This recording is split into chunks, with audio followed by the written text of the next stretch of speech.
ലൂക്കോസ് എഴുതിയ സുവിശേഷം 10-ാം അധ്യായത്തിൻ്റെ 25 മുതലുള്ളതായ വാക്യങ്ങളാണ് നമുക്ക് ഏവർക്കും സുപരിചിതമായിട്ടുള്ളൊരു ഭാഗമാണ്. 25 മുതൽ 37 വരെയുള്ള വാക്യങ്ങൾ. അത് മുഴുവനായിട്ട് ഞാൻ വായിക്കുവാൻ താല്പര്യപ്പെടുന്നില്ല. അതിൻ്റെ ആദ്യത്തെ വാക്യവും അവസാനത്തെ വാക്യവും മാത്രം ഞാൻ വായിക്കും. അനന്തരം ഒരു ന്യായശാസ്ത്രി എഴുന്നേറ്റ്, ഗുരു, ഞാൻ നിത്യജീവൻ അവകാശിയായി തീരുവാൻ എന്തു ചെയ്യണം എന്ന് അവനെ പരീക്ഷിച്ചുകൊണ്ട് ചോദിച്ചു. തുടർന്നുള്ള വാക്യങ്ങളും വായിക്കുന്നു. അവൻ അവനോട്, ന്യായപ്രമാണത്തിൽ എന്ത് എഴുതിയിരിക്കുന്നു, നീ എങ്ങനെ വായിക്കുന്നു എന്ന് ചോദിച്ചതിന് അവൻ, നിന്റെ ദൈവമായ കർത്താവിനെ നീ പൂർണ്ണ ഹൃദയത്തോടും പൂർണ്ണ ആത്മാവോടും പൂർണ്ണ ശക്തിയോടും പൂർണ്ണ മനസ്സോടും കൂടെ സ്നേഹിക്കണമെന്നും കൂട്ടുകാരനെ നിന്നെപ്പോലെ തന്നെ സ്നേഹിക്കണം എന്നും തന്നെ ഉത്തരം പറഞ്ഞു. അവൻ അവനോട്, നീ പറഞ്ഞ ഉത്തരം ശരി, അങ്ങനെ ചെയ്യുക, എന്നാൽ നീ ജീവിക്കും എന്ന് പറഞ്ഞു. അവസാനത്തെ വാക്യം 37. അവനോട് കരുണ കാണിച്ചവൻ എന്നവൻ പറയും. യേശു അവനോട്, നീയും പോയി അങ്ങനെ തന്നെ ചെയ്യുക എന്ന് പറയും. നമ്മുടെ കൺവെൻഷൻ്റെ സമാപന സമയത്തേക്ക് നമ്മൾ അടുത്തിരിക്കുകയാണ്. ഈ ദിവസങ്ങളിലെല്ലാം നമ്മൾ കേട്ടത് ദൈവത്തിൻ്റെ മാറ്റമില്ലാത്ത വചനവും അതിൻ്റെ കാലികമായിട്ടുള്ള വ്യാഖ്യാനവും നമ്മുടെ സാധാരണ ജീവിത അനുഭവങ്ങളിൽ എപ്രകാരം ദൈവവചനം പ്രസക്തമാണ്, അത് നമ്മുടെ അനുദിന ജീവിതത്തെ എങ്ങനെ സ്വാധീനിക്കുന്ന ശക്തിയായി തീരണം, അതിലൂടെ അനുരഞ്ജനത്തിൻ്റെ സമൂഹമായി നിലകൊള്ളുവാൻ നമുക്ക് സാധിക്കേണ്ടതിൻ്റെ പ്രസക്തിയെപ്പറ്റിയൊക്കെയാണ് നമ്മൾ ചിന്തിച്ചത്. എന്നാൽ ഇവിടെ കേട്ടതായിട്ടുള്ള വചനങ്ങൾ നമ്മുടെ കാതുകളിൽ വന്നടിച്ച് അത് അന്തരീക്ഷത്തിൽ അലിഞ്ഞു ചേരുന്ന ഒരു അനുഭവമോ കേവലം നമ്മുടെ ബൗദ്ധിക തലത്തെ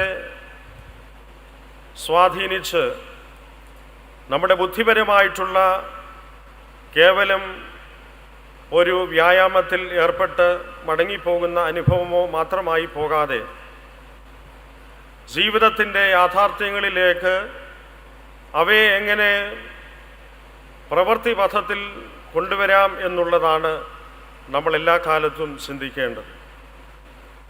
കർത്താവ് പല പ്രാവശ്യം പറയുന്നതായിട്ടുള്ള കാര്യമുണ്ട്, നീ അതറിയുന്നത് ശരി, നീ അതറിയുന്നു, എന്നാൽ നീ അപ്രകാരം ചെയ്യുക.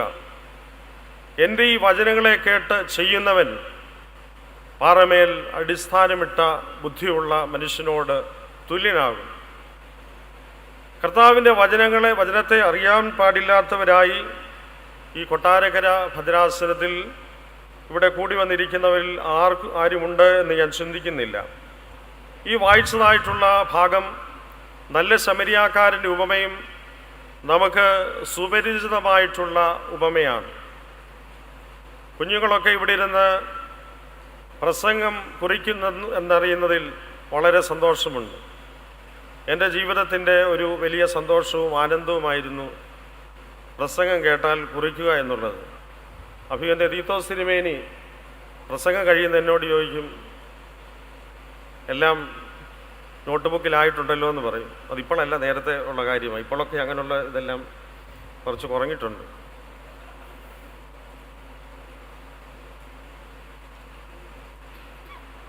പ്രസംഗം കേട്ട് അത് കുറിച്ചെടുക്കുന്നത് ഇപ്പോഴാണെങ്കിലും പലപ്പോഴും ശ്രദ്ധിക്കാറുണ്ട്. അതെൻ്റെ ഒരു വലിയൊരു ശീലമായിരുന്നു. ദൈവവചനം നമ്മൾ കേട്ട് അത് ധ്യാനിച്ച് മനനം ചെയ്ത് നമ്മുടെ ജീവിതത്തെ എത്രമാത്രം ദൈവവചനം സ്വാധീനിക്കുന്ന അനുഭവമായി തീരുന്നു. നമ്മൾ പലപ്പോഴും ദൈവവചനത്തിൻ്റെ താത്വികമായിട്ടുള്ള വശങ്ങളിൽ നിന്നുകൊണ്ട് ആശയപരമായിട്ടുള്ള ഒരു കാഴ്ചപ്പാടുകളിൽ മാത്രം ഒതുങ്ങി നമുക്ക് പ്രസംഗിക്കാൻ പറ്റിയ ഒരു വിഷയവും നമുക്ക് സംവേദനം ചെയ്യുവാനുള്ള ഒരു മാധ്യമവുമായി മാത്രം ദൈവവചനം തീർന്നു പോകുമ്പോൾ അവിടെ കർത്താവിൻ്റെ ഈ വാക്കുകൾ വളരെയധികം ശ്രദ്ധേയമാണ്. നീ മനസ്സിലാക്കുന്നത് ശരിയാണ്, നീ പറയുന്നതും ശരിയാണ്, എന്നാൽ ഇവ അതിൽ മാത്രം ഒതുങ്ങി നിൽക്കുവാനായിട്ട് പാടില്ല. അവിടെ നിന്ന് ഈ വചനം ജഡം ധരിച്ച് ജീവിതത്തിലൂടെ അത് പ്രകാശിക്കപ്പെടണം. അപ്പോഴാകുന്നു അത് ചുറ്റുപാടുമുള്ളവർക്ക് വെളിച്ചമായി തീരുവാനായിട്ട് സാധിക്കുന്നത്. ഇവിടെ ന്യായശാസ്ത്രി അവൻ്റെ അടുക്കൽ വന്നുകൊണ്ട് ചോദിക്കുകയാണ്, ഗുരു, ഞാൻ നിത്യജീവൻ അവകാശിയായി തീരുവാൻ എന്തു ചെയ്യണം എന്നുകൊണ്ട് അവനെ പരീക്ഷിച്ച് ചോദിച്ചു എന്നാണ് നമുക്ക് കാണുവാനായിട്ട് സാധിക്കുന്നത്. നിത്യജീവൻ അവകാശിയായി തീരുവാൻ ഞാൻ എന്തു ചെയ്യണം? അവനോട് കർത്താവ് മറിച്ചൊരു ചോദ്യമാണ് ചോദിക്കുന്നത്. അതിന് അവനോട് ന്യായപ്രമാണത്തിൽ എന്തെഴുതിയിരിക്കുന്നു, നീ എങ്ങനെ വായിക്കുന്നു എന്ന് ചോദിച്ചതിന് അവൻ,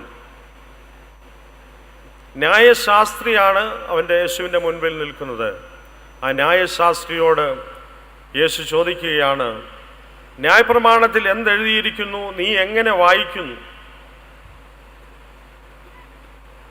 അപ്പോൾ അവൻ ന്യായപ്രമാണത്തിൻ്റെ മുഴുവൻ വിശകലനവും ഏതാനും ചില വാക്കുകളിൽ ആ ദൈവിക പ്രമാണം മുഴുവനായിട്ട് വ്യക്തമാക്കുന്ന ഒരു ഉത്തരമാണ് ഈ ന്യായശാസ്ത്രി യേശുവിന് മുൻപാകെ അവതരിപ്പിക്കുന്നത്. നിന്റെ ദൈവമായ കർത്താവിനെ നീ പൂർണ്ണ ഹൃദയത്തോടും പൂർണ്ണ ആത്മാവോടും പൂർണ്ണ ശക്തിയോടും പൂർണ്ണ മനസ്സോടും കൂടെ സ്നേഹിക്കണമെന്നും കൂട്ടുകാരനെ നിന്നെ പോലെ തന്നെ സ്നേഹിക്കണം എന്നും തന്നെ എന്ന് ഉത്തരം പറഞ്ഞു. അവനോട്, നീ പറഞ്ഞ ഉത്തരം ശരി, അങ്ങനെ ചെയ്യുക, എന്നാൽ നീ ജീവിക്കും എന്ന് പറഞ്ഞു. എന്താണ് നിത്യജീവൻ? കർത്താവായ യേശു ക്രിസ്തു പറഞ്ഞു. യോഹന്നാന്റെ സുവിശേഷം 17-ാം അധ്യായത്തിൻ്റെ 3-ാമത്തെ വാക്യത്തിൽ നമ്മൾ വായിക്കുന്നു, ഏക സത്യദൈവമായ നിന്നെയും നീ അയച്ചിരിക്കുന്ന യേശു ക്രിസ്തുവിനെയും അറിയുന്നത് തന്നെ നിത്യജീവനാകുന്നു. വേണമെങ്കിൽ കർത്താവ് പറഞ്ഞ ആ വാക്കുകൾ വേണമെങ്കിൽ ഈ ന്യായശാസ്ത്രിയോടും കർത്താവിന് അത് തന്നെ പറയാമായിരുന്നു. നിത്യജീവനെ അവകാശിയാക്കുവാനായിട്ട് ഞാൻ എന്ത് ചെയ്യണമെന്ന് ചോദിക്കുമ്പോൾ, ഏകസത്യമായ ദൈവമായ നിന്നെയും നീ അയച്ചിരിക്കുന്ന യേശു ക്രിസ്തുവിനെ അറിയുന്നത് തന്നെ നിത്യജീവനാകുന്നുവെന്ന് യോഹന്നാന്റെ സുവിശേഷത്തിൽ പറഞ്ഞിരിക്കുന്ന ആ ഒരു അനുഭവം, അതാകുന്നു നമ്മുടെ വിശ്വാസം. എന്നാൽ ഈ ന്യായശാസ്ത്രി തന്നെ പരീക്ഷിച്ചുകൊണ്ട് ചോദിക്കുന്നതായിട്ടുള്ള ഈ ചോദ്യത്തിന് മറുപടിയായി തിരിച്ചൊരു ചോദ്യം ചോദിക്കുകയും അവൻ തൻ്റെ ഉത്തരം കണ്ടെത്തുന്നതിന് വേണ്ടി അവനെ പ്രോത്സാഹിപ്പിക്കുകയും ചെയ്യുകയാണ്. അതെന്തിനു വേണ്ടിയാണ് അപ്രകാരം യേശു അവനോട് ചോദ്യം ചോദിച്ച് ഒരു ഉത്തരം അവനിൽ നിന്ന് തന്നെ ലഭിക്കുന്നതിന് ആഗ്രഹിക്കുന്നത്?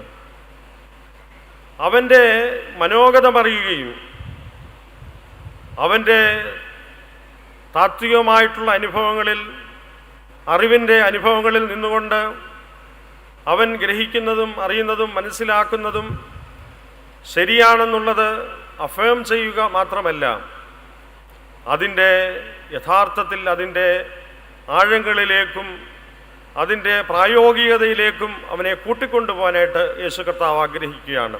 അല്ലെങ്കിൽ ഒരു പുതിയ മനോഭാവം അവനിൽ ക്രിയേറ്റ് ചെയ്യുവാൻ കർത്താവ് ആഗ്രഹിക്കുകയാണ്.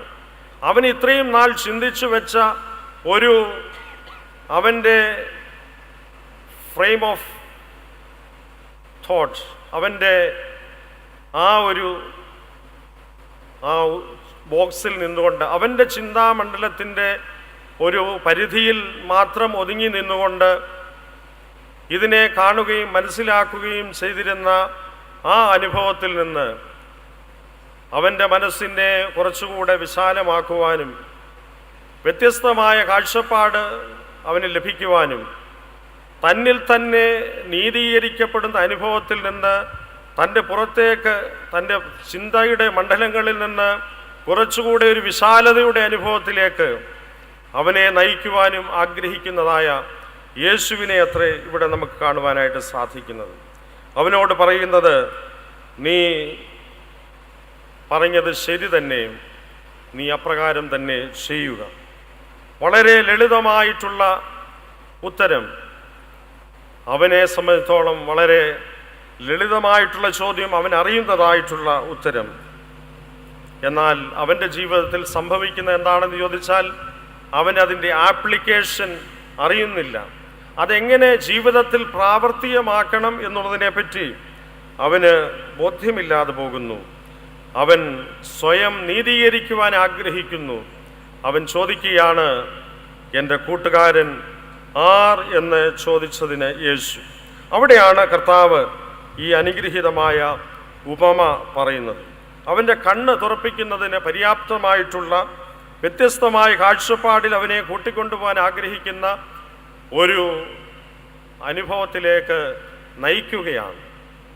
അവിടെ നമ്മൾ കാണുന്നതായിട്ടുള്ള ഈ ഉപമ നമുക്കെല്ലാവർക്കും പരിചയമാണ്. അവൻ ചോദിക്കുന്നതായിട്ടുള്ള ചോദ്യം, എൻ്റെ അയൽക്കാരൻ ആരാണെന്ന് ചോദിക്കുകയാണ്. ആരാണ് നമ്മുടെ അയൽക്കാർ? നമ്മെ സംബന്ധിച്ചോളം നമ്മുടെ അയൽക്കാർ ആരാണ്?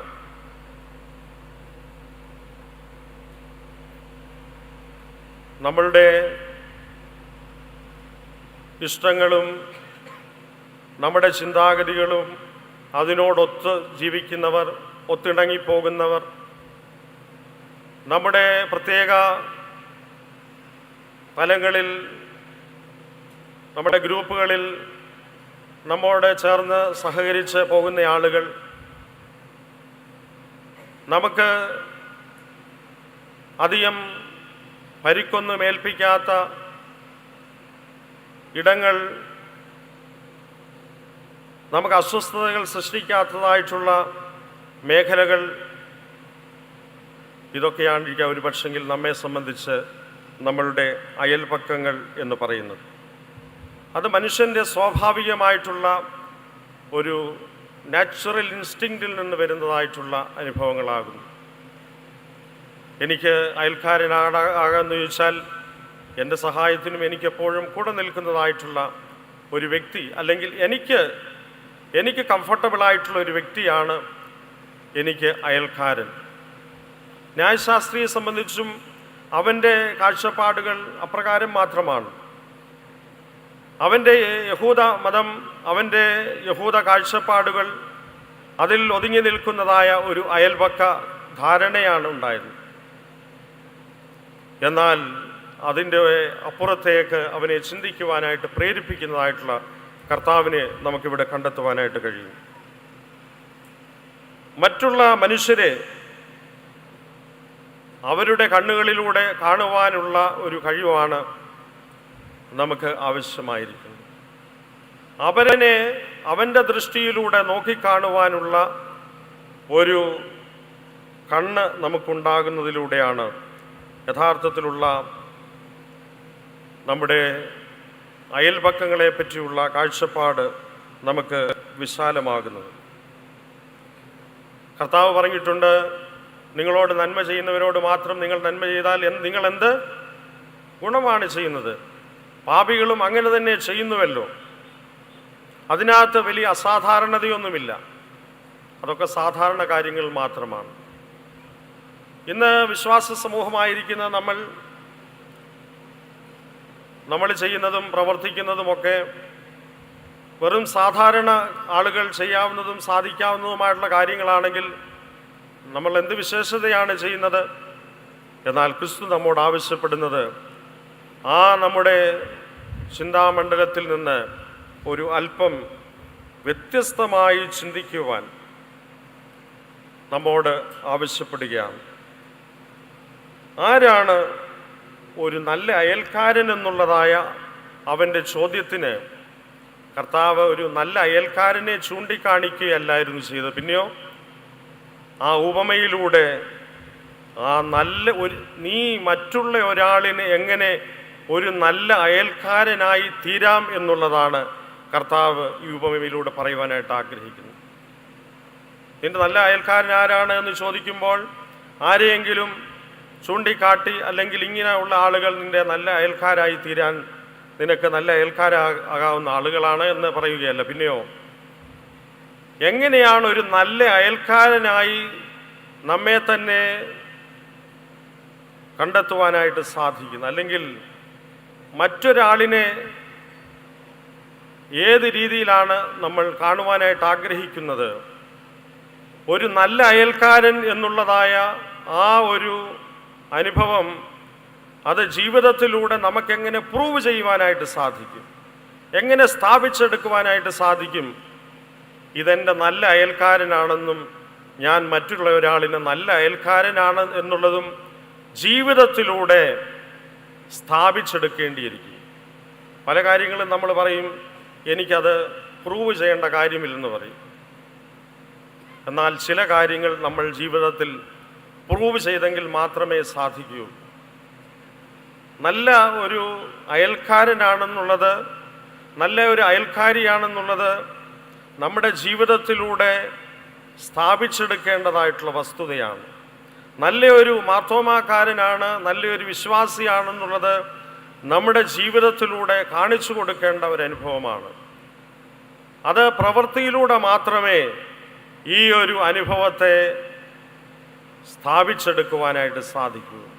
ഞാനൊരു നല്ല മനുഷ്യനാണ്, നല്ല മാർത്തോമാക്കാരനാണ്, ഞാനൊരു നല്ല ക്രിസ്ത്യാനിയാണ് എന്നുള്ളത് നമ്മുടെ ജീവിതത്തിലൂടെ മാത്രമേ നമുക്ക് മറ്റുള്ളവരുടെ മുൻപാകെ സ്ഥാപിച്ചെടുക്കുവാനായിട്ട് സാധിക്കുകയുള്ളൂ. അത് സാധ്യമായി തീരണം എന്നുള്ളതാണ് കർത്താവ് അവനോട് പറയുന്നത്.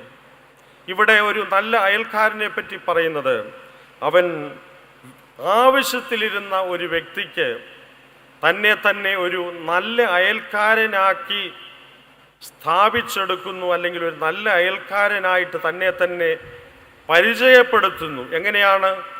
തൻ്റെ യഥാർത്ഥത്തിലുള്ള അയൽപക്കത്തോടുള്ളതായ ബന്ധത്തിൽ, ആ അയൽപക്കക്കാരനുമായിട്ടുള്ള ബന്ധത്തിൽ താൻ തന്നെ ഒരു നല്ല അയൽക്കാരനായിട്ട് അവൻ്റെ മുൻപിൽ അവനെ തന്നെ പ്രതിഷ്ഠിക്കുന്നതായിട്ടുള്ള ഒരനുഭവം.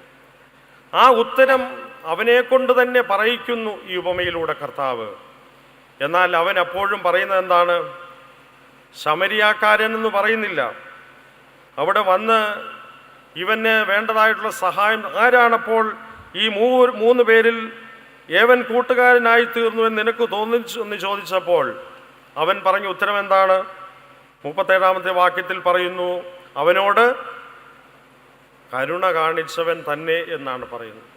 അപ്പോൾ അവൻ പറയുന്നില്ല ആ ശമരിയാക്കാരനാണെന്ന്. അങ്ങനെ പോലും ആ ശമരി എന്നുള്ള പേര് പോലും തൻ്റെ ഉത്തരത്തിൽ പറയുവാനായിട്ട് ആഗ്രഹിക്കാത്ത ഒരു വ്യക്തി. അപ്പോൾ നമ്മുടെ മനസ്സിൽ ഈ വചനമറിയുകയും വചനം മനസ്സിലാക്കുകയും ഏതൊക്കെ വാക്യങ്ങൾ നമുക്ക് ഏത് വിഷയവുമായിട്ട് ബന്ധപ്പെട്ട് ഉണ്ട് എന്ന് ചോദിച്ചാൽ നമുക്ക് അത് ഉദ്ധരിച്ചു പറയുന്നതിന് യാതൊരു പ്രയാസവുമില്ലാത്തൊരു വിശ്വാസ സമൂഹം എന്നുള്ളതായ നിലയിൽ നമ്മുടെ ജീവിതത്തിൽ ഈ ഒരു വചനത്തിൻ്റെ പ്രസക്തി, വചനത്തിൻ്റെ ശക്തി നമ്മുടെ ജീവിതത്തിലൂടെ നമുക്കത് ജീവിച്ച് കാണിക്കുവാനായിട്ട് സാധിക്കുന്നുണ്ട്. അവനെ കൊണ്ട് തന്നെ ഉത്തരം പറയിക്കുന്നതായിട്ടുള്ള യേശു അതിലടങ്ങിയിരിക്കുന്നതായ എന്തൊക്കെയാണ് ഈ ഒരു അയൽപക്കം എന്നുള്ളതിനെ പറ്റിയുള്ള ബോധ്യങ്ങളിലേക്ക് അവനെ നയിക്കുന്നതിന് വേണ്ടിയാണ്. നല്ലൊരു അയൽക്കാരനായി തീരുന്നത് എങ്ങനെയാണ്? We have to look beyond our own. നമ്മളിൽ നിന്ന്, നമ്മുടെ സ്വാർത്ഥപരമായിട്ടുള്ള നമ്മുടെ ചിന്തകളിൽ നിന്ന് ഉയർന്ന് ചിന്തിക്കുമ്പോൾ മാത്രമേ നമുക്ക് ഒരു നല്ല അയൽക്കാരനായിട്ട് തീരുവാനായിട്ട് സാധിക്കുകയുള്ളൂ. വേദന അനുഭവിക്കുന്നവരുടെ വേദനകളിൽ, ദുഃഖങ്ങളിൽ പങ്കുവഹിക്കുന്നവനാണ് യഥാർത്ഥത്തിലുള്ള അയൽക്കാരനായി തീരുന്നത്. മാറിക്കടന്നു പോകുന്ന ആളുകളെ നമുക്കിവിടെ കാണുവാനായിട്ട് സാധിക്കും. ആ വഴി ആരൊക്കെ വന്നെന്നാണ് പറയുന്നത്? ആ വഴി ലേവ്യനും പുരോഹിതനും ഒക്കെ വന്നു. അവർക്ക് അവരുടേതായിട്ടുള്ള ഒരുപാട് എക്സ്ക്യൂസസ് ഉണ്ട്. അവരുടേതായിട്ടുള്ള ഈ ഒഴിഞ്ഞു മാറിപ്പോകുന്നതിന് ഒരുപാട് കാരണങ്ങളുണ്ട്.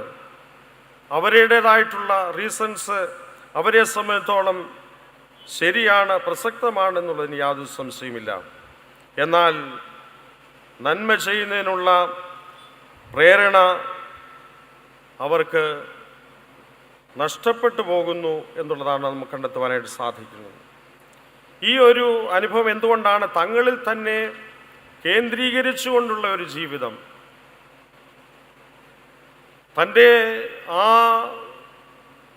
തൻ്റേതായിരിക്കുന്ന ചില റീസൺസിൽ അതിൽ മാത്രം നിലനിന്ന് സ്വന്തം കാര്യം നോക്കി പോകുവാനായിട്ട് ആഗ്രഹിക്കുന്ന ഒരു മനോഭാവം. അതുകൊണ്ട് ഈ മനുഷ്യനെ ഒരു നല്ല അയൽക്കാരനായിട്ട് തീരുവാനായിട്ട് സാധിക്കുന്നില്ല. എന്നാൽ ഈ ശമരിയാക്കാരനായിട്ടുള്ള വ്യക്തി അർത്ഥപ്രാണനായിട്ട് കിടക്കുന്നതായിട്ടുള്ള ആ വ്യക്തിയുടെ ദയനീയമായിട്ടുള്ള സ്ഥിതി കാണുകയാണ്. അവൻ്റെ ദീനരോധനം കേൾക്കുന്നതായിട്ടുള്ള ശമരിയാക്കാരൻ, അവൻ്റെ മുറിവുകളെ കാണുന്നതായിട്ടുള്ള ശമരിയാക്കാരൻ. ഇന്ന് ഇതുപോലെ എത്രയധികം അനുഭവങ്ങൾ നമ്മളുടെ മുൻപിൽ മുറിവേറ്റ ആളുകളെ നമുക്ക് കാണുവാൻ സാധിക്കും. ആളുകളുടെ ദീനരോധനം നമുക്ക് കേൾക്കുന്നതിന് സാധിക്കും. ആ അനുഭവങ്ങളുടെ മധ്യത്തിൽ നമ്മുടെ പ്രതികരണം എന്താണ്? നമുക്ക് നമ്മുടെ തന്നെ കാര്യം നോക്കാനായിട്ട് സമയമില്ല. അപ്പോൾ പിന്നെ നമുക്ക് മറ്റൊരാളെ പറ്റി എങ്ങനെ ചിന്തിക്കുവാൻ സാധിക്കും? ഈ ലേവ്യനും പുരോഹിതനും ചിന്തിച്ചതും അതേ തരത്തിൽ തന്നെയാണ്. അവൻ്റെ ലോകത്ത് നിന്ന് അവൻ വിമോചിതനാകുവാനായിട്ട് സാധിക്കുന്നില്ല. നമുക്ക് നമ്മുടെ ലോകത്ത് തന്നെ കഴിഞ്ഞുകൂടുന്നതിന് പ്രയാസമുള്ള ഈ ലോകത്തിൽ എങ്ങനെയാണ് ആവശ്യത്തിലിരിക്കുന്ന ഒരാളിനെ നമുക്ക് സഹായിക്കുവാനായിട്ട് സാധിക്കുന്നത്? ഇവിടെ കർത്താവ് ആവശ്യപ്പെടുന്നത് അതാണ്. ഈ അനുരഞ്ജനത്തിൻ്റെ വർഷം നമുക്ക് യഥാർത്ഥത്തിൽ നമ്മൾ മറ്റുള്ളവരുടെ വേദനകളെയും രോദനങ്ങളെയും കേൾക്കുവാൻ നമുക്ക് സാധിക്കണം. ഇവിടെ അവൻ ചെയ്യുന്നതായിട്ടുള്ള പ്രതികരണം എന്താണ്?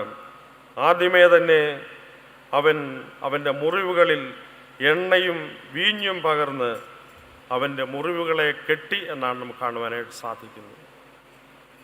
ഈ ബ്രോക്കൺ വേൾഡ്, മുറിഞ്ഞതായിട്ടുള്ള ഈ ലോകത്തിൽ, വിഭാഗീയതകൾ ഏറെ സൃഷ്ടിക്കപ്പെട്ടുകൊണ്ടിരിക്കുന്ന ഈ ലോകത്തിൽ മുറിവുകളിൽ എണ്ണയും വീഞ്ഞും പകരുന്നതിനുള്ള ഒരു ശുശ്രൂഷയാകുന്നു ഈ അനുരഞ്ജനത്തിൻ്റെ ശുശ്രൂഷ എന്ന് പറയുന്നത്. മുറിവുകളിൽ എണ്ണയും വീഞ്ഞും പകരുന്നതായിട്ടുള്ള അനുഭവം, അത് അതിൻ്റെ ഔഷധ പ്രാധാന്യം കൊണ്ടാണ് നമുക്ക് കാണുവാനായിട്ട് സാധിക്കുന്നത്. ഇന്ന് മെഡിക്കൽ മിഷൻ സൺഡേ ആയിട്ടും കൂടെ ആചരിക്കുന്നതായിട്ടുള്ളൊരു ദിവസമാണ്. ഈ ദൈവം തന്നതായിട്ടുള്ള ഒരുപാട് സാധ്യതകൾ നമുക്കുണ്ട്. ദൈവം തന്നിരിക്കുന്ന ഒരുപാട് മാധ്യമങ്ങൾ നമുക്കുണ്ട്. ദൈവം നമുക്ക് പ്രവർത്തിക്കുന്നതിനായിട്ട് തന്നിട്ടുള്ള ഒരുപാട് സാഹചര്യങ്ങളുണ്ട്. അവയെ നമ്മൾ എപ്രകാരം മറ്റുള്ളവരുടെ അനുഗ്രഹത്തിന് വേണ്ടി ഉപയോഗിക്കുന്നു? അവൻ തൻ്റെ മുറിവുകൾ ആ വ്യക്തിയുടെ മുറിവുകൾ കണ്ടുകൊണ്ട് അവൻ്റെ അടുക്കലേക്ക് ഇറങ്ങിച്ചെല്ലുന്നു. അർത്ഥപ്രാണനായിട്ട് കിടക്കുന്ന വ്യക്തിയുടെ ശബ്ദം എത്രയോ ഫീബിളായിരിക്കും, എത്രയോ ഞരക്കം മാത്രമേ കേൾക്കുന്നു. എന്നാൽ അതിനെയും തിരിച്ചറിയുവാനുള്ള ഒരു സെൻസിറ്റീവ്നെസ് ഇല്ലാത്ത ഒരാൾക്ക് മറ്റൊരാളെ കാണുവാനേ സാധിച്ചില്ല എന്ന് വന്നേക്കാം. മറ്റുള്ളവരുടെ വേദനയോട് പ്രതികരിക്കുവാൻ സാധിച്ചില്ല എന്ന് വന്നേക്കാം. മറ്റൊരാളെ വേദനിപ്പിക്കുന്ന ഒരാൾക്ക് മറ്റൊരാളുടെ വേദന കണ്ടെത്തുവാൻ സാധിക്കത്തില്ല. അവനവനിൽ തന്നെ ആശ്രയിച്ച് ജീവിക്കുന്ന ഒരാളിന് മറ്റുള്ളവൻ്റെ ഒരു തരത്തിലുമുള്ള ആവശ്യങ്ങൾക്ക് നേരെ കണ്ണു തുറക്കുവാൻ സാധിക്കുകയില്ല. സ്വയത്തിൽ കേന്ദ്രീകൃതമായിട്ട് ജീവിതം നയിക്കുന്ന ഒരു വ്യക്തിക്ക് ഒരു നല്ല അയൽക്കാരനായി തീരുവാൻ സാധിക്കുകയില്ല. ഈ ഒരു അനുഗ്രഹീതമായ സന്ദേശമാകുന്നു നമ്മതിൽ കൂടെ കേൾക്കുവാനായിട്ട് സാധിക്കുന്നത്. ഇന്ന് നാം ജീവിക്കുന്നതായിട്ടുള്ള ഈ കേരളം എന്തെല്ലാം തരത്തിലുള്ള പ്രതിസന്ധികളിലൂടെയും പ്രയാസങ്ങളിലൂടെയാണ് കടന്നു പോകുന്നത്. നമ്മുടെ സമൂഹത്തിൻ്റെ തേങ്ങലുകളും കരച്ചിലുകളും നമ്മൾക്ക് കേൾക്കുവാൻ സാധിക്കുന്നില്ലേ? നമ്മുടെ കുഞ്ഞുങ്ങളുടെ വഴികൾ നമുക്ക് കാണുവാനായിട്ട് സാധിക്കുന്നില്ലേ? നമ്മുടെ ഇടങ്ങളിലുള്ളതായ തെറ്റായ മാർഗങ്ങളെ അവലംബിച്ചുകൊണ്ട് ജീവിതം ദുസ്സഹമാക്കി തങ്ങൾക്കും മറ്റുള്ളവർക്കും ദോഷത്തിന് കാരണക്കാരായിത്തീരുന്ന ആളുകളുടെ മാനസിക അവസ്ഥ നമുക്ക് കണ്ടെത്തുവാൻ കഴിയുന്നില്ലേ? പലതരത്തിലുള്ള മുറിപ്പെടുത്തുന്ന അനുഭവങ്ങളിലൂടെ നമ്മൾ യാത്ര ചെയ്യുമ്പോൾ നമുക്ക് മറ്റുള്ളവരെ കണ്ടെത്തുവാനും അവരുടെ വേദനകളെയും ഭാരങ്ങളെയും അറിയുവാനും സാധിക്കുമ്പോൾ മാത്രമേ നമ്മളുടെ ആയിരിക്കുന്ന അവസ്ഥയിൽ നിന്ന് ഇറങ്ങി, വാഹനത്തിൽ നിന്ന് ഇറങ്ങി അവനെ കൂട്ടിക്കൊണ്ടുപോകാനായിട്ട് സാധിക്കും. അവൻ പോയ വഴിക്ക് തൻ്റെ വാഹനത്തിൽ അവൻ ഇറങ്ങി അവനെ ശുശ്രൂഷിച്ച് വഴിയമ്പലത്തിലേക്ക് കൊണ്ടുപോയി രക്ഷ ചെയ്തു എന്നാണ് നമുക്കറിയുവാനായിട്ട് സാധിക്കുന്നത്. ഈ നല്ല ശമരിയാക്കാരൻ്റെ കണ്ണിലൂടെ ലോകത്തെ കാണുവാനായിട്ട് കർത്താവ് നൽകുന്നതായിട്ടുള്ള പ്രേരണയത്രേ നമുക്ക് കാണുവാനായിട്ട് സാധിക്കുന്നത്. ഈ വ്യക്തിയെ സംബന്ധിച്ചോളവും ഈ അപരൻ തനിക്ക് മറ്റൊരാൾക്ക് സഹായം ചെയ്യുന്നതിനുള്ള ഒരു ഓപ്പർച്യൂണിറ്റി ആയിട്ടാണ് കണ്ടെത്തുന്നത്. നമ്മെ സംബന്ധിച്ചോളം ശുശ്രൂഷയുടെ വിവിധ ഭാവങ്ങൾ, തലങ്ങൾ നമ്മൾ ദിനവും ശ്രദ്ധിക്കുമ്പോൾ നമ്മുടെ അടുത്തുള്ള ഒരുവൻ്റെ ആവശ്യങ്ങൾ നമ്മുടെ പ്രവർത്തിക്കുവാനുള്ള ഒരു മേഖലയാണെന്ന് തിരിച്ചറിയുകയും നമ്മുടെ ഒരു സാധ്യതയാണെന്ന് തിരിച്ചറിയുകയും ഒരു അവസരം നമുക്ക് വേണ്ടി, ശുശ്രൂഷയ്ക്ക് വേണ്ടി തുറന്നിരിക്കുന്നു എന്നുള്ള ബോധ്യത്തോടുകൂടെ ആ ശുശ്രൂഷാനുഭവങ്ങളിലേക്ക് ഇറങ്ങി പുറപ്പെടുവാനും സാധിക്കണം. പ്രായമായവർ ഇന്ന് ഒരു ബാധ്യതയാണ്. അങ്ങനെയുള്ള അനുഭവത്തിലൂടെയാണ് ഇന്ന് ഈ കൊട്ടാരക്കര ജൂബിലി മന്ദിരത്തിൽ അനേക വൃദ്ധജനങ്ങൾ താമസിക്കുന്നത്. ആ വ്യക്തികൾ പലരെ സംബന്ധിച്ചോളവും ഒരു ബാധ്യതയും ഒരു ഭാരവും മാത്രമാണ്. എന്നാൽ നമ്മെ സംബന്ധിച്ചോളം നമ്മുടെ ശുശ്രൂഷയുടെ ഒരു സാധ്യതയും ഒരു അവസരവുമാണ് എന്നുള്ളത് നമ്മൾ കണ്ടെത്തുകയാണ്. അതുകൊണ്ട് ദൈവം സൃഷ്ടിച്ചതായിട്ടുള്ള ഈ ലോകത്തിൻ്റെ മുറിവുകളെ, ബ്രോക്കൺനെസ്സിനെ തിരിച്ചറിയുവാനായിട്ട്, ശുശ്രൂഷ ചെയ്യുവാനായിട്ടുള്ളൊരു മനോഭാവം നമുക്ക് ഉണ്ടായിത്തീരേണ്ടത് ആവശ്യമാണ്. പലതരത്തിൽ അസുരക്ഷിതമായിരിക്കുന്ന ഇടങ്ങൾ, ഭയപ്പാട് നിറഞ്ഞിരിക്കുന്നതായിട്ടുള്ള സാഹചര്യങ്ങൾ, വിശ്വാസയോഗ്യമല്ലാത്തതായിട്ടുള്ള അനേക ഇടപെടലുകൾ, വൈരുദ്ധ്യങ്ങൾ, വിഭാഗീയതകൾ, ഇവയുടെ മധ്യത്തിലൊക്കെ ലോകത്തിൻ്റെ മുറിവുകളെ കണ്ടെത്തി അവിടെ എണ്ണയും വീഞ്ഞും പകരുവാൻ തക്കവണ്ണം നമ്മെ ഓരോരുത്തരെയും ഹീലിങ്ങിനുള്ള ഒരു ഫസ്റ്റ് എയ്ഡ് ബോക്സുമായിട്ട് നടക്കുന്നതായിട്ടുള്ള ഒരു വ്യക്തികളായി നാം ഓരോരുത്തരുമായി തീരണം. ഒരു പൊടിക്കൈ പ്രയോഗം ചെയ്യുന്നതിനുള്ള ഒരു കിറ്റുമായിട്ട് എല്ലായ്പ്പോഴും നമ്മൾ യാത്ര ചെയ്യണം. നമ്മുടെ ജീവിതത്തിൽ മുൻവിധികളൊന്നും കൂടാതെ ഒരു വ്യക്തിയെ നമുക്ക് സമീപിക്കുന്നതിന് സാധിക്കണം. ആ ഒരു അനുഭവത്തിലൂടെ മാത്രമേ ഈ ശമരിയാക്കാരൻ്റെ അനുഭവത്തെ നമ്മുടെ ജീവിതത്തിൽ അർത്ഥവത്താക്കി തീരുവാനായിട്ട് സാധിക്കുകയുള്ളൂ. ഈ അനുഭവത്തിൽ നമ്മൾ മുന്നോട്ട് യാത്ര ചെയ്യുമ്പോൾ സഭ നമുക്കൊരു സത്രമായിട്ട് തീരുകയാണ്. ഞാൻ ഈ രീതിയിൽ ഇതിനെ ഇൻ്റർപ്രറ്റ് ചെയ്യുന്ന ഒരു പക്ഷെങ്കിൽ അലിഗോറിക്കൽ ഇൻ്റർപ്രിട്ടേഷൻ എന്നൊക്കെ വിളിച്ചേക്കാം. എങ്കിൽ പോലും ഈ ഒരു സത്രം നമ്മെ സംബന്ധിച്ചോളം ഒരു സഭയാണ്. ഈ സഭ സത്രമായി തീരുന്നത് എപ്പോഴാണ്? മുറിവേറ്റവന് അവിടെ ഒരു ഇടം ലഭിക്കുമ്പോഴാണ്. പലപ്പോഴും ഫസ്റ്റ് എയ്ഡ് കൊടുത്ത് നമ്മളങ്ങ് പറഞ്ഞു വിടാനുള്ള സാധ്യതകളും ഒരുപാട് പ്രവണതകളുമുണ്ട്. നമ്മളങ്ങനെ ചെയ്യുന്നവരുമാണ്. ഫസ്റ്റ് എയ്ഡ് നല്ല കാര്യമാണ്. ഫസ്റ്റ് എയ്ഡ് നമ്മൾ എപ്പോഴും ചെയ്ത് വ്യക്തികളെന്നുള്ള നിലയ്ക്ക് നമുക്ക് ഫസ്റ്റ് എയ്ഡ് മാത്രമേ ചെയ്യുവാനായിട്ട് സാധിക്കുകയുള്ളൂ. എന്നാൽ ഫസ്റ്റ് എയ്ഡിൽ നിന്ന് അടുത്ത പടിയിലേക്ക് ഉയരുവാനായിട്ട് നമുക്ക് സാധിക്കണം.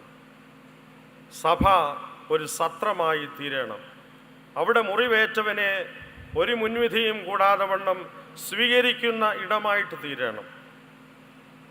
മുറിവേറ്റവന് സഭയിൽ, ഇടവകയിൽ, നമ്മുടെ ഇടങ്ങളിൽ സ്ഥാനമില്ലാതെ പോകുമ്പോൾ സഭയ്ക്ക് അതിൻ്റെ പ്രസക്തി നഷ്ടപ്പെടുകയാണ് എന്നുള്ളത് നമ്മൾ തിരിച്ചറിയണം. നമ്മളുടെ ഇടവകളിൽ ഈ മുറിവേറ്റവർക്ക് വല്ല സ്ഥാനവുമുണ്ടോ? നമ്മളുടെ ഇടങ്ങളിൽ മുൻധാരണകൾ കൂടാതെ നമുക്ക് ആളുകളോട് ഇടപെടുവാൻ സാധിക്കുന്നുണ്ടോ? നമ്മുടെ കൂട്ടായ്മയിൽ നിന്നൊരാൾ വേർപെട്ടു പോയി തിരിച്ചു വന്നതിന് ശേഷം ആ ആളിനെ മുൻവിധി കൂടാതെ സ്വീകരിക്കുവാൻ നമുക്കിന്ന് സാധിക്കുന്നുണ്ടോ? പലപ്പോഴും നമ്മളുടെ ക്രൂരമായിട്ടുള്ള വാക്കുകൾ തന്നെ വേണ്ട, എന്തുകൊണ്ട് നോട്ടങ്ങൾ കൊണ്ട് പോലും നമ്മൾ ആളുകളെ മുറിപ്പെടുത്തുന്നതായിട്ടുള്ള അനുഭവങ്ങളിലൂടെയാണ് പലപ്പോഴും നമ്മൾ സഭയെന്ന സമൂഹമായിട്ട് മുന്നേറുന്നത് എന്നുള്ളത് നാം തിരിച്ചറിയേണ്ടിയിരിക്കുന്നു. അവിടെയാണ് നമ്മുടെ സഭ ഒരു സത്രമായി തീരേണ്ടതിൻ്റെ പ്രാധാന്യം എന്ന് പറയുന്നത്. നമ്മളുടെ ഇടങ്ങൾ ഒരു സത്രമായി, മറ്റുള്ളവന് മുറിവേറ്റവന് ഒരു സ്ഥാനം ലഭിക്കുന്ന ഇടമായി മുറിവേറ്റവർ തിരിച്ചറിയുവാനായിട്ട് സാധിക്കണം. ഈ ന്യായശാസ്ത്രിയോട് പറഞ്ഞു കൊടുക്കുന്നതായിട്ടുള്ള ആ സംഭവം, കർത്താവ് പറയുന്നതായിട്ടുള്ള ഉപമ, തൻ്റെ ജീവിതത്തിലൂടെ താനൊരു നല്ല ശമരിയാക്കാരനാണ്, നല്ല അയൽക്കാരനാണ് എന്നുള്ളത് കാണിച്ചു കൊടുക്കുമ്പോൾ മാത്രമാണ് നിന്റെ അയൽക്കാരനെ നിന്നെ പോലെ തന്നെ നിന്റെ കൂട്ടുകാരനെ നിന്നെ പോലെ സ്നേഹിക്കണമെന്നുള്ള തിരുവഴുത്ത് അന്വർത്ഥമായി തീരുന്നത് എന്നുള്ളത് കർത്താവിനോട് പറയുവാനായിട്ട് സാധിക്കുന്നു.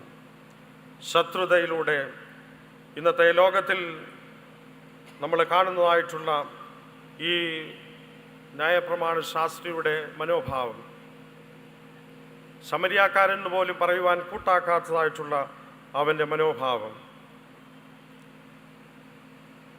മറ്റുള്ളവരോട് ദയാപൂർണമായി ഇടപെടുവാൻ സാധിക്കാതെ പോകുന്ന അനുഭവങ്ങൾ, നമ്മൾ ചെയ്യാതെ പോകുന്ന നന്മയുടെ അനുഭവങ്ങളെക്കുറിച്ചുള്ള യഥാർത്ഥത്തിലുള്ള കാഴ്ചപ്പാട്. ലേവ്യനും പുരോഹിതനും ഒന്നും ദോഷം ചെയ്യുന്നില്ല, അവർ കടന്നു പോകുന്നു എന്ന് മാത്രമേ ഉള്ളൂ. പക്ഷെങ്കിൽ ദേ നെഗ്ലക്റ്റഡ് ടു ആക്ട് മെർസിഫുള്ളി, ദയാപൂർണമായി അവനോട് ഇടപെടുന്നതിൽ അവർ അലംഭാവം കാണിക്കുന്നു, അവർ അത് ഉപേക്ഷ വിചാരിക്കുന്നു എന്നുള്ളതാണ് അവരുടെ ഭാഗത്തു നിന്നുള്ള തെറ്റ്. അതുകൊണ്ട് നമ്മെ സംബന്ധിച്ചോളം നാം ചെയ്യുന്ന നല്ല കാര്യങ്ങളുടെ ലിസ്റ്റ് മാത്രമല്ല, നാം ചെയ്യാതെ പോകുന്ന അനേകം സുഹൃതങ്ങളുടെ അനുഭവങ്ങളുടെ അടിസ്ഥാനത്തിലും നമ്മൾ ഈ നല്ല ശമരിയാക്കാരൻ, നല്ല അയൽക്കാരനായി തീരുന്നതിനുള്ള അനുഭവങ്ങളിൽ നിന്ന് നമ്മൾ ദൂരെയാക്കപ്പെടുന്നു എന്നുള്ളത് യാതൊരു സംശയവും. അതുകൊണ്ട് ഇന്ന് നമ്മുടെ ചുറ്റുപാടുകളിലും അനുരഞ്ജനപ്പെടേണ്ട മേഖലകളെ നമ്മൾ തിരിച്ചറിയുക. കണ്ടും കാണാതെയും പോകുന്നവരായി നമ്മൾ തീർന്നു പോകുന്നുണ്ടോ? ആ കൂട്ടത്തിൽ നമ്മൾ ഉൾപ്പെടുന്നുണ്ടോ? അവരൻ്റെ അന്തസ്സിനെ കണ്ടെത്തുവാനും തിരിച്ചറിയുവാനും അവനിൽ നഷ്ടപ്പെട്ടു പോയതായ മഹത്വം വീണ്ടെടുക്കുവാനും ഒരല്പമെങ്കിലും സഹായിക്കുവാനായിട്ട് നമുക്ക് സാധിക്കുന്നുണ്ടോ? ജീവിതത്തിൻ്റെ അന്തസ്സിലേക്ക് മറ്റൊരു വ്യക്തിയെ കൈപിടിച്ചുയർത്തുവാൻ നമുക്ക് സാധിക്കുന്നുണ്ടോ? അവിടെയാണ് നീ പറഞ്ഞത് ശരി തന്നെ, എന്നാൽ നീയും പോയി അങ്ങനെ ചെയ്യുക എന്ന് കർത്താവ് പറയുന്നതിൻ്റെ അനുഭവങ്ങൾ യഥാർത്ഥത്തിൽ നമുക്ക് അർത്ഥവത്തായിട്ട് തീരുന്നുണ്ട്. നാം എന്തൊക്കെ ചെയ്തു എന്നുള്ളതിൻ്റെ അടിസ്ഥാനത്തിൽ മാത്രമല്ല, നാം എന്തൊക്കെ ചെയ്യാനായിട്ട് പരാജയപ്പെട്ടു എന്നുള്ളതിൻ്റെ അടിസ്ഥാനത്തിലും നമ്മുടെ ജീവിതം വിലയിരുത്തപ്പെടുകയാണ്. ഈ വ്യക്തി അവൻ മരിച്ചു പോകാമായിരുന്ന സ്ഥിതിയിൽ നിന്ന് അവൻ്റെ മനുഷ്യത്വത്തിൻ്റെ പൂർണ്ണതയിലേക്ക് തിരികെ കൊണ്ടുവരികയും എന്തെങ്കിലും സഹായം ദയ കാണിച്ചിട്ട് പോവുകയല്ല, അവൻ്റെ പൂർണ്ണ ഉത്തരവാദിത്വം ഏറ്റെടുക്കുകയും ചെയ്യും. ഫസ്റ്റ് എയ്ഡ് ചെയ്തിട്ട് പോയാൽ അവനൊരു ബാധ്യതയൊന്നുമാകരുത്, എന്നാൽ അവൻ്റെ പൂർണ്ണമായ ഉത്തരവാദിത്വം. അതുകൊണ്ടാണ് പറയുന്നത്, എന്തെങ്കിലും കൂടുതലായിട്ട് ചിലവിട്ട് കഴിഞ്ഞാൽ തിരികെ വന്ന് ചെയ്തു കൊള്ളാം. പൂർണ്ണ ഉത്തരവാദിത്വം ഏറ്റെടുക്കുവാനായിട്ട് സാധിക്കുന്നു. മറ്റുള്ളവർ നമുക്ക് ബാധ്യതയായിട്ട് നമുക്ക് തോന്നുന്നുണ്ടോ?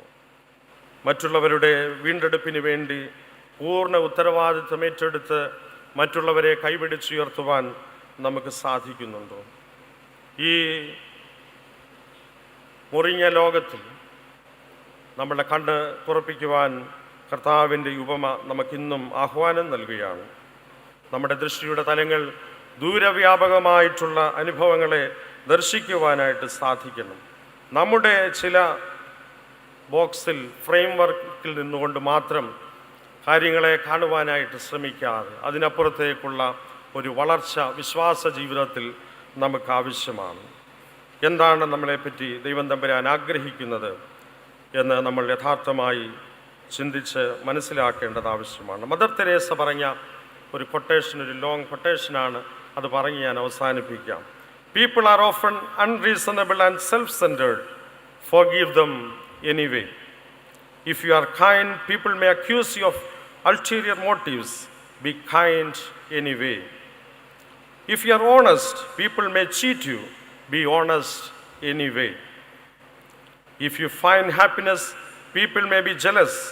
Be happy anyway. The good you do today may be forgotten tomorrow. Do good anyway. Give the world the best you have, and it may never be enough. Give your best anyway.